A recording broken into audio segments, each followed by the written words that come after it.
I guess my advice would be to people who aren't on the transplant list more, because, I mean, there's people sitting there who have had no life like me their whole life, and they are just waiting for organs.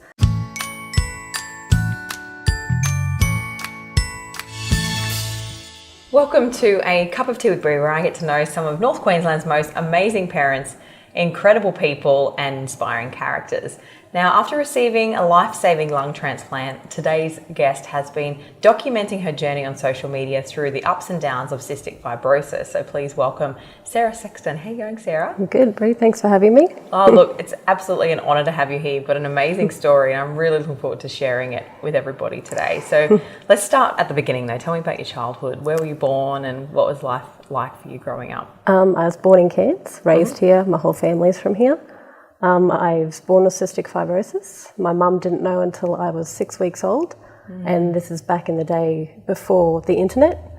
So she was handed a baby at 6 weeks, told it had cystic fibrosis, and given a whole heap of pamphlets, and it all went from there. Oh, wow. Must have been a big shock for her. Yeah, it was. Even nowadays, I see some of the mums going through it now, and they've never heard of cystic fibrosis before, but at least they've got the internet now. They can research, they can find other people through social media, so there's a lot of support these days. So what is cystic fibrosis, for those that don't know? It's a genetic disease, and it affects the whole body, but mainly the lungs. So we produce thick, sticky mucus like you get when you have a cold or a flu. We produce that constantly. So we have a horrible cough, which isn't contagious, but people always think we're contagious when we cough. And yeah, it affects other organs from the medication and everything. Wow. So what did it mean having a double lung transplant for you? By the time I hit 17, my lungs started going downhill rapidly. So at 25, I was told I wouldn't live to see 30 without it. I had the transplant at 27 after 3.5 months on the transplant list. Luckily, I've got a different blood group to normal. It's not the normal O positive, I think it is. Yep. Which actually gave me a head start, so I didn't wait too long. By that stage, I was down to 24% lung function, so I couldn't do much. No. I'd do a bit in the morning, I'd get all my errands done, but by the afternoon I'd be so tired and just couldn't cope with it, so the afternoons were pretty much a write-off for me. Wow.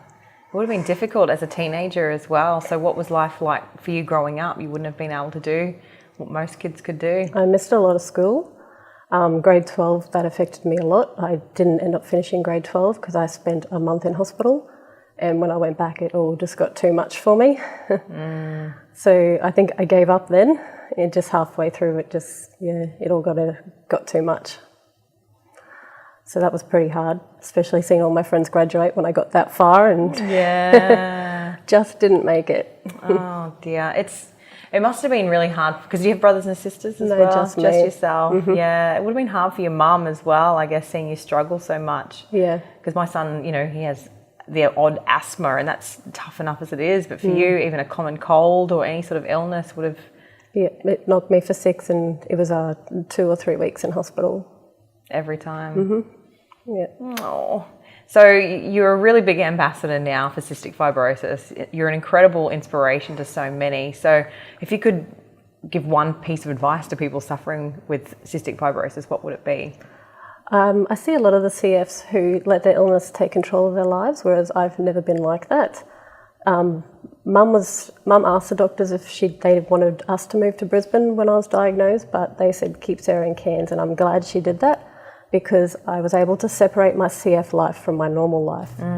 So I could go to Brisbane, do all the hospital stuff, get better, come back and just live normally, which I really liked. And just you just have to have a lot of support. A really good village around you helps a lot.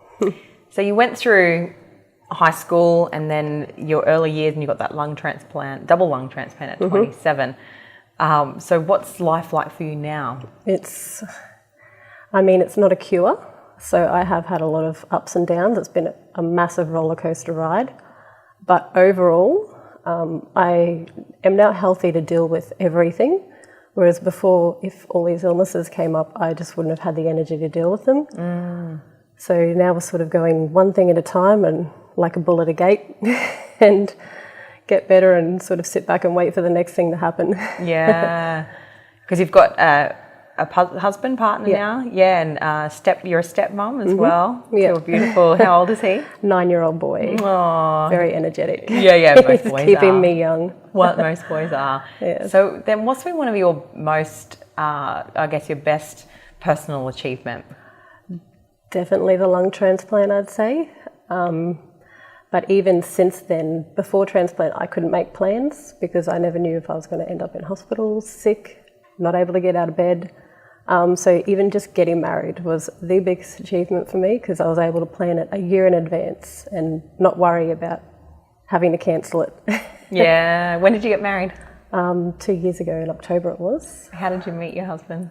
We actually first met in high school and it wasn't until, so we've been friends all that time, it wasn't until we were just after, around transplant time, we both got back together after being in long-term relationships. Wow. Coming out of them and sort of found each other. Oh, that's beautiful. Yeah. Then you got dealt another blow this year. Yes, it was late last year actually. I got diagnosed with bowel cancer.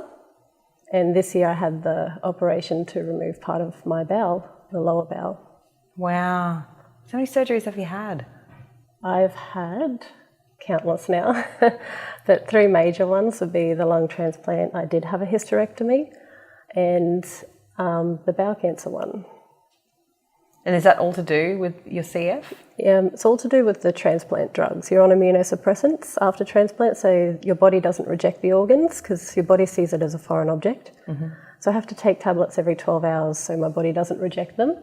But of course, being on such hardcore medication also causes other stuff. Or your body doesn't fight cancer cells and stuff. So that's how that all came about. Incredible. So if you could have dinner with 3 people, whether past or present, who would they be and why? Definitely my grandfather. I lost him when I was 16 and that was a very big blow around that time for me. I was very close to him because I grew up with him as my father figure, and losing him at the time that I did took it very hard. Another person I really like would be Bill Bryson. He's an author. Okay. He's a travel author and he's just really interesting. I enjoy his books and he's a mountain of knowledge. So I think he'd be very interesting to sit at the dinner table with, and he seems like he's got a bit of a funny streak to him. The third person, I really can't think of anyone else off the top of my head. Yeah, it's a tough question. It always interests me as to who people will pick. I really like Goldie Hawn. Yeah, let's go with Goldie Hawn. Yeah, she'd be lots of fun. That'd be a fun lunch. Yeah. So if you could give one piece of advice for people watching right now that have, maybe on a transplant list or anything like that, what would be your advice to them? Just keep trying. Every day is different.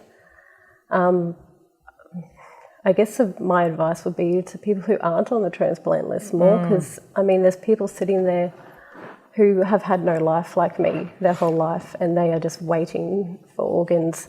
And it's a very tough decision for your family to make, but if they are aware of your wants and what you want, if that situation should arrive, it makes it a lot easier for them. But the chances of that happening are so low. That's why organ donation is very rare, because, it's not everyone who passes that can donate. It's very special circumstances. So people watching, what would you recommend them do? Is just putting yourself on the list? How do you do it? You go to the Medigov website and you can register from there, and all you need is your Medicare card. Okay, and you just register yourself. But the main thing is just telling people because they're not going to take organs when the family say no. So that's the main thing, I think. Talking, researching, so you know all the information.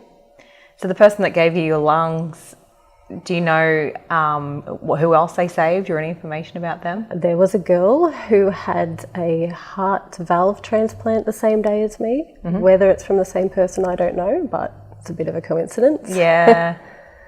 But that's all I know. We don't know anything else about our donors. It's very private. Yeah, which for good reason, but what an incredible gift. Yes, it is. Yeah, it's incredible.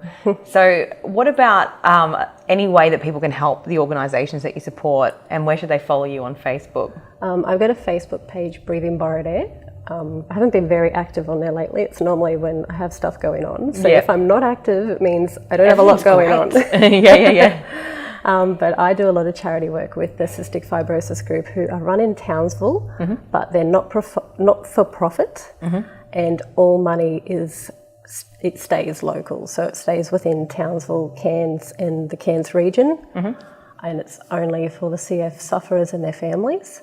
So they help me with, when I have to go to Brisbane for my clinics, they pay for my taxi fares. If the hospital won't fly my mum, and I want my mum there, even though I'm 32 years old, I still would like her with me most of the time. Yeah, she's been at all your appointments since you were a kid. And she gets very anxious if I leave her here as well. So she tends to come with me, and they will pay for her flights as well. So they've been very good to us. Any equipment that's needed for the CFs, it's all paid for by them. Because how rare is it? Are there lots of people in Cairns that have CF? There are more and more. Last statistics I looked at were 1 in 2,500 people in Australia have cystic fibrosis. And there's a lot more who actually carry the gene and don't know about it. You're an incredible inspiration. So where can people find out more about cystic fibrosis or any of the organisations that you've mentioned? They all have Facebook pages. They're all on mine. You can find links to them through mine. There's CF in Townsville, my own page, and can't think of any more off the top of my head. So if you had one wish, what would it be? Just for everyone to get some knowledge on organ donation, because I think a lot of people have the wrong idea on how the process of it. So if everyone is educated on the topic, I think it'd be a lot smoother process for everyone. Absolutely. So there you have it. Donate some organs. Go and sign up now. I'm going to do it straight after this. But if you'd like to see more of our episodes of A Cup of Tea with Bree, don't forget to subscribe, hit the notification bell so you never miss out on a new episode of A Cup of Tea with Bree, and I'll see you next time.